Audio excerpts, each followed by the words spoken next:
할렐루야. 하나님께서 우리에게 또한 이 고난주간의 하루를 허락하셨습니다. 오늘도 주님의 고난을 묵상하며 복되고 귀하게 보내는 하루가 되시기 바랍니다. 오늘의 암송할 하나님의 말씀은 로마서 14장 17절로 18절입니다. 로마서 14장 17절로 18절 말씀을 다 같이 함께 봉독합니다. 하나님의 나라는 먹는 것과 마시는 것이 아니요 오직 성령 안에 있는 의와 평강과 희락이라. 이로써 그리스도를 섬기는 자는 하나님을 기쁘시게 하며 사람에게도 칭찬을 받느니라. 아멘. 할렐루야. 잘 되고 있습니다. 아멘. 오늘 예수님 담기 17번째 품성으로 희락에 대해서 함께 말씀을 묵상합니다. 한번 따라 합시다. 이로써 그리스도를 섬기는 자는 하나님을 기쁘시게 하며 사람에게도 칭찬을 받느니라. 아멘. 우리가 성령을 받아서 하나님의 나라의 백성이 되며 성령을 받아서 성령의 인도를 받게 되면 의와 평강과 희락을 누리는 그런 삶을 살게 된다고 합니다. 그렇게 살면 하나님을 기쁘시게 하며 사람들에게도 칭찬을 받는 그런 사람이 된다는 것입니다. 우리가 세상을 살면서 행복한 삶을 살아야 되겠지요. 행복한 삶이 어떤 것이라고 생각합니까? 구체적으로 행복하다는 것은 늘 기쁨이 넘치는 삶이 아니겠습니까? 마음에 슬픔이나 걱정이나 근심, 염려 그런 것이 없고 마음의 평안으로 늘 기뻐하는 삶, 즐거워하는 삶, 이것을 우리는 행복한 삶이라고 표현하고 있는 것입니다. 매일매일 우리의 삶이 희망으로 가득 차서 늘 기쁨과 즐거움으로 살아간다면 그 삶은 바로 하나님의 나라의 삶, 즐거운 삶이 될 것입니다. 주님은 우리 그리스도인들에게 기뻐하라고 명령하셨습니다. 우리 그리스도인들은 기뻐할 자격이 있다는 거예요. 성령의 열매 중 두 번째 열매가 희락입니다. 희락이란 말은 기쁨과 즐거움을 통합해서 하는 말이 희락인 것입니다. 성령의 품성인 희락의 품성을 우리도 가져야 합니다. 우리가 희락에 대해서 그리스도 안에서 성령으로 말미암아 얻어지게 되는 기쁨을, 즐거움을 희락이라고 한다면 세상 것들로 말미암아 육체적인 쾌락을 즐기기 위해서 하는 것 쾌락이라고 말하죠. 육신의 즐거움, 육신의 낙을 위해서 즐거움을 얻는 것을 보통 쾌락이라고 하고 영적인 즐거움을 희락이라고 합니다. 우리가 이 땅에 살면서 영적인 즐거움과 기쁨을 매일매일 누리며 사는 것이 희락의 열매를 맺는 것입니다. 매일매일 성령의 열매 중 두 번째 열매인 희락의 열매를 매일매일 우리가 맺으면서 살아야 합니다. 예수를 믿으면서도 화난 사람처럼 얼굴을 찡그리고 또 마음에 근심이 가득한 모습으로 얼굴을 나타내고 다니면 안 됩니다. 우리 그리스도인들은 항상 미소를 띤 얼굴로 항상 기쁨이 넘치는 모습으로 다른 사람들에게 저 사람은 대체 왜 저렇게 즐겁고 기쁨이 넘치는 삶을 살까? 뭔 좋은 일이 생겼나 하면서 그렇게 볼 때 어쩌다 사람이 좋은 일을 만날 수 있습니다. 어쩌다 좋은 일 때문에 기뻐하는 것이 아니라 이 사람을 보면 항상 기뻐하는, 언제 어느 때든지 좋을 때든지 나쁠 때든지 항상 기뻐하는 모습, 즐거워하는 모습을 본다면 아마 사람들이 신기하게 생각할지도 모르겠어요. 그것이 바로 기독교인들의 특권이라고 저는 믿습니다. 왜냐하면 하나님의 나라는 의와 평강과 희락이라고 하셨기 때문입니다. 로마서 14장 17절로 18절 말씀, 하나님의 나라는 먹는 것과 마시는 것이 아니요 오직 성령 안에 있는 의와 평강과 희락이라. 이로써 그리스도를 섬기는 자는 하나님을 기쁘시게 하며 사람에게도 칭찬을 받느니라. 아멘. 두 번째로 우리 그리스도인들은 하나님 나라에 그 이름이 기록되어 있으니 구원받은 사람은 기뻐할 자격이 있다고 하셨습니다. 희망이 있지요.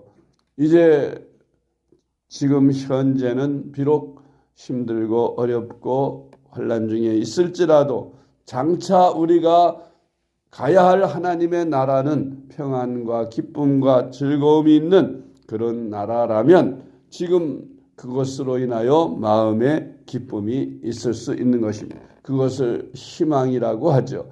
사람들에게 희망이 있는 한 그들이 현재 어떤 고난의 삶을 살아도 그는 기뻐할 수 있는 것입니다. 우리 예수를 믿는 사람들은 현재 어떤 고난에 처해 있고 좋지 않은 환경에 있을지라도 기뻐할 수 있는 것은 장차 우리가 가야 할 하나님의 나라, 그 나라는 영원한 하나님의 나라요. 그 나라에 가면 영원히 기뻐할 수 있기 때문에, 영원히 즐거워할 수 있기 때문에, 행복한 그 천국에 갈 수 있기 때문에 우리는 이 땅에 지금 현재에도 기뻐하고 즐거워하는 것입니다. 마치 지금 가난하고 빚이 많고 사람들에게 빚에 쪼들려서 그렇게 어렵게 사는 사람이라도 만약 그가 복권에 당첨됐다면 그는 기뻐하지 않을 수 없을 겁니다. 빚을 다 갚고도 얼마든지 더 여유가 있는 그런 많은 액수의 복권이 당첨됐다고 하면 그는 현재 돈이 수중에 있는 것이 아니고 단지 당첨된 복권만을 가지고 있을지라도 그는 기뻐하고 즐거워할 수 있지 않습니까? 우리가 바로 그와 같아요. 어떤 분이 예수님을 믿는 것에 대하여 복권에 당첨된 것보다 더 즐겁고 더 희망적이고 더 기쁨이라고 그렇게 표현하는 것을 들어본 적이 있습니다. 우리가 구원받아 하나님의 자녀되고 영생을 획득한 것은 우리에게 큰 기쁨이요 복권에 당첨된 것보다 더 큰 은혜인 것입니다. 누가복음 10장 20절로 21절 말씀, 그러나 귀신들이 너희에게 항복하는 것으로 기뻐하지 말고 너희 이름이 하늘에 기록된 것으로 기뻐하라 하시니라. 그때 예수께서 성령으로 기뻐하시며 이르시되 천지의 주제이신 아버지여, 이것을 지혜롭고 슬기 있는 자들에게는 숨기시고 어린아이들에게는 나타내심을 감사하나이다. 옳소이다. 이렇게 된 것이 아버지의 뜻이니이다. 아멘. 세 번째로 우리 그리스도인들은 희락을 누리며 살아야 합니다. 주 안에서 항상 기뻐하라고 하셨습니다. 세상 사람들은 죄로 인하여 기쁨을 잃어버리고 소망이 없는 삶을 살기 때문에 마심으로 쾌락을 즐김으로, 그래서 그 자기들의 근심과 걱정, 염려를 덮어보려고 하고 잊어보려고 애쓰지만, 그러나 그런 것을 먹고 마시고 즐기는 것으로는 잠깐 위안을 얻을지 몰라도 지속적인 기쁨을 유지할 수는 없는 것입니다. 쾌락으로는 지속적인 기쁨을 누릴 수 없어요. 희락을 누려야 항상 기뻐할 수 있는 것입니다. 어떤 환경 속에서도 기뻐할 수 있습니다. 바로 성령 안에서 우리가 희락을 누리면 그 희락은 영원한 기쁨이 되는 것입니다. 할렐루야.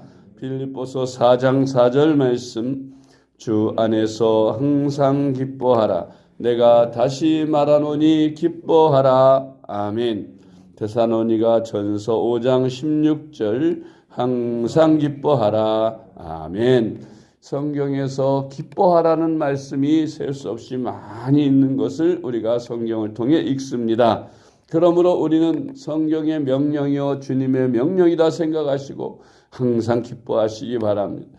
아니 목사님, 기뻐할 일이 있어야 기뻐하지 괜히 기뻐합니까? 기뻐할 일이 왜 없습니까? 여러분, 기뻐할 일이 당장 아무것도 없거든 장차 우리가 가야 할 천국에 대해서 기뻐하십시오. 우리는 모든 죄를 사함받음을 위해서 기뻐하십시오. 또한 우리가 예수님을 구주로 믿게 된 것을 기뻐하십시오. 하나님이 나의 아버지인 것을 기뻐하십시오. 내가 성령 안에서 살아갈 수 있고 천에 하나 만에 하나 택함을 받아서 구원받은 하나님의 자녀가 된 것을 인하여 기뻐하십시오. 그런 것을 생각하면 기뻐하지 않을 수 없는 것입니다. 할렐루야. 그러므로 우리는 항상 기뻐할 수 있습니다. 환난 중에도 기뻐할 수 있고 고난 중에도 기뻐할 수 있는 것입니다. 네 번째로 그리스도인들은 기뻐할 이유가 너무 많으니 기뻐하라고 하셨습니다. 고린도후서 13장 11절 말씀 마지막으로 말하노니 형제들아 기뻐하라. 온전하게 되며 위로를 받으며 마음을 같이하며 평안할지어다. 또 사랑과 평강의 하나님이 너희와 함께 계시리라. 거룩하게 입맞춤으로 서로 문안하라. 아멘. 다섯 번째로 그리스도인들은 핍박을 받아도 기뻐하고 즐거워하라고 하셨습니다. 하늘에서 받을 상이 그만큼 크기 때문이라고 말씀하십니다. 마태복음 5장 11절로 12절 말씀. 나로 말미암아 너희를 욕하고 박해하고 거짓으로 너희를 거슬러 모든 악한 말을 할 때에는 너희에게 복이 있나니 기뻐하고 즐거워하라.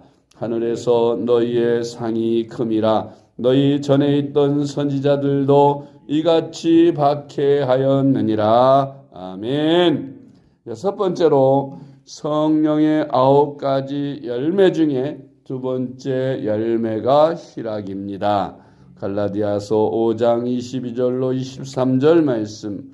오직 성령의 열매는 사랑과 희락과 화평과 오래 참음과 자비와 양선과 충성과 온유와 절제니 이 같은 것을 금지할 법이 없느니라. 아멘. 우리가 기뻐해야 할 이유는 우리는 성령을 받아 성령의 인도를 받으며 살기 때문입니다. 성령의 인도를 받는 사람들은 9가지 열매가 주렁주렁 맺혀지게 되는 것입니다. 그 열매 중에 사랑의 열매가 있고 두 번째가 희락의 열매가 있습니다. 희락이 바로 기쁨입니다. 항상 기뻐하십시오. 기뻐하는 것은 바로 건강과도 직결되어 있습니다. 우리가 늘 기뻐하는 사람은 병에 걸리지 않습니다. 왜냐하면 엔돌핀 호르몬이 한번 기뻐하고 웃을 때마다 엄청나게 많이 생성이 돼서 면역성을 강하게 해주기 때문에 오미크론이 다 지나가도 나는 걱정 없는 것이 내게는 기쁨이 충만해서 엔돌핀으로 가득 차 있기 때문에 그 어떤 전염병도 나를 병들게 하지 못하고 다 지나가는 것입니다. 우리가 성령의 열매를 맺으며 매일매일 감사함으로 기쁨이 넘치고 평강이 넘치고 행복한 삶을 산다면 여러분들은 그리스도인으로서 이 기쁨의 품성을 본받아서 항상 기뻐하는 훈련, 매일매일 웃는 훈련, 즐거워하는 훈련을 여러분들이 스스로 해야 합니다. 마땅히 웃어야 하고 마땅히 기뻐해야 할 사람들이 슬픔에 잠겨서 매일 슬픈 얼굴을 하고 근심 어린 얼굴을 하고 다니면 안 됩니다. 어떤 환경 속에서도 우리가 늘 기뻐해야 할 이유가 많죠. 우리 하나님이 전능하신 하나님이 나의 우편에서 나의 뒤에서 나를 돕고 계시기 때문에 어떤 어려운 역경도 우리가 다 이겨낼 수 있습니다. 그러므로 항상 기뻐하시는 저와 여러분의 성품이 되시기를 주님의 이름으로 축복합니다. 기도하겠습니다. 우리에게 희락을 주신 하나님 아버지, 죄로 인하여 좌절과 절망으로 살 수밖에 없는 우리를 택하여 불러 구원하시고 하나님의 자녀가 되어 영생을 얻게 하신 것을 감사하며 기뻐합니다. 우리가 구원받은 사실 하나만 가지고도 너무나 감사하여 희락이 넘치는 삶을 살고도 남을 줄로 믿습니다. 어떤 환경 속에서도 항상 기뻐하는 저희들이 되게 하여 주시고 기쁨의 품성을 가지고 살아가는 희락의 품성을 가지고 살아가는 저희들이 되게 하여 주시옵소서. 예수님의 이름으로 간절히 기도드리옵나이다. 아멘.